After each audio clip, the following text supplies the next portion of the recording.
There are many tools in Modeler that will allow you to slice up your geometry, and one of the most popular ones is Bandsaw Pro and Bandsaw. So I thought we could take a look at both, see the difference between Bandsaw and Bandsaw Pro, and see how this stuff works. So I'm going to go ahead and go into Texture Wire, and I'm going to zoom in to the face so that we can add some geometry. So I've got this laugh line here, okay, that runs around the nose and the mouth. And if I wanted to add another segment, another slice running through there, well, if I wanted to, I could select two polygons, come over to Select Loop, and then come over to Construct, Connect, and slice right through there. If I wanted to make multiple slices going this way, I would have to deselect, select, select loop, and I'll hit L for connect and add it that way. But I'm just undoing, there's another option, which is Bandsaw. Now let's first take a look at Bandsaw, and then we'll look at Bandsaw Pro. So if I select one poly on here and come over to Multiply, Subdivide, More, Bandsaw, I get the Bandsaw options. I can pick which edge to select, and it's really talking about which loop to select. Which band, is it going to select this, or is it going to run this way? So I'm going to pick Auto, and it picks the loop that I wanted, but that was kind of like flipping a coin. Well, what if it decided that it was going to pick this loop? So now what I'm going to do is pick Bandsaw and pick Even, and then I'm going to pick Bandsaw and pick Odd. Okay, not really what I was after. So usually I keep it at, oops, not Bandsaw Pro. Usually I keep it at Auto.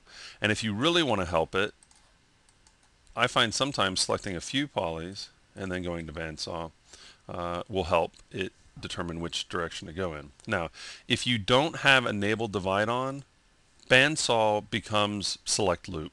It does the exact same thing as Select Loop. It doesn't cut anything. All it does is select the geometry.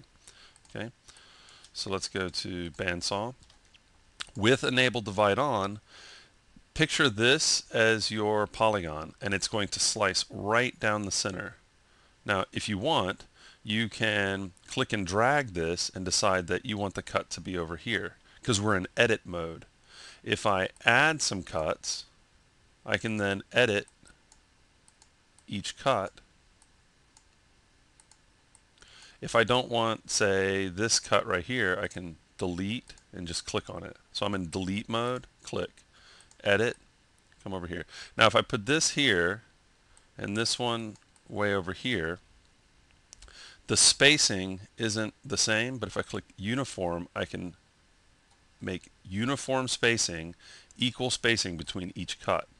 If I decide to slide this one over here and then I went, oh, I want the exact opposite of this, I can reverse the order. Okay. I can also take this one and mirror it, and it'll mirror it on the over the center line of where the one selected is. I can also clear to get back to default. So I'm going to go ahead and just add a couple cuts and click OK. And so now I got a couple cuts on there. So that's a quick look at Bandsaw. Now Bandsaw, in a lot of ways, has been replaced with Bandsaw Pro, but it does work different. Bandsaw wasn't interactive. Bandsaw Pro is. Some people like it, one way or the other. So I'm just going to select Bandsaw Pro, and immediately, without even opening up the numeric panel, I've got Select Loop. I could just go ahead and commit, and I've selected Loop.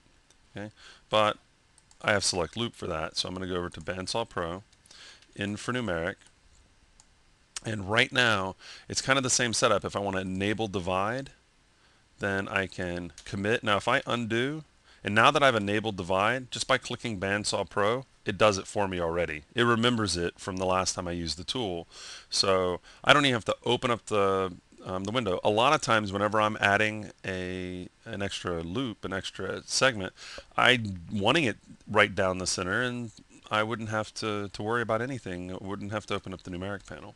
So that's enable divide. Now presets, we'll get into presets in just a sec. Direction, this is that auto, odd, and even. so it's the same.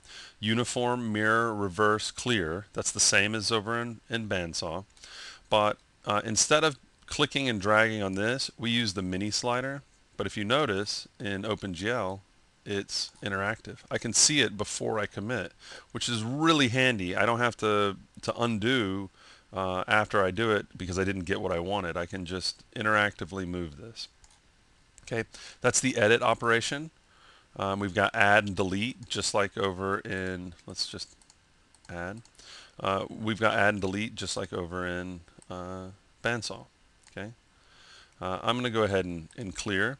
Now, one thing that's nice about Bandsaw Pro is for the presets. If I come down to, let's just go custom 10. See how that jumped? It remembered the last time I used it and set it to custom 10. So I'm going to go to custom 1, which is looks like the default setting. See how enable divide's not active? Well, I'm going to make it active. Then I'm going to go ahead and add some cuts like this, and say I position them and I'm really happy with them and I'm like, man, I like this. I'm going to go ahead and commit.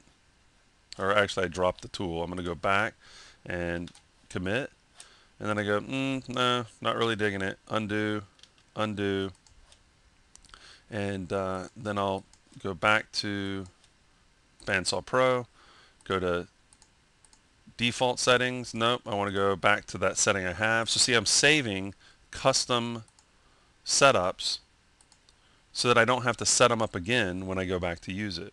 Okay, so this is just a really quick look at using both Bandsaw and Bandsaw Pro. Bandsaw Pro does everything that Bandsaw does for the most part, except it's interactive. You can save custom profiles of the presets of the cuts.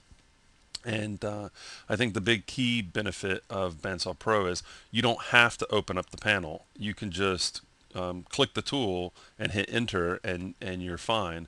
And the other one is the interactivity. I mean, being able to see your cuts and know where they're going to be before you commit is kind of a nice setup. So again, quick look at Bandsaw and Bandsaw Pro found under the Multiply tab. So Bandsaw Pro is right on the interface and Bandsaw is in the More.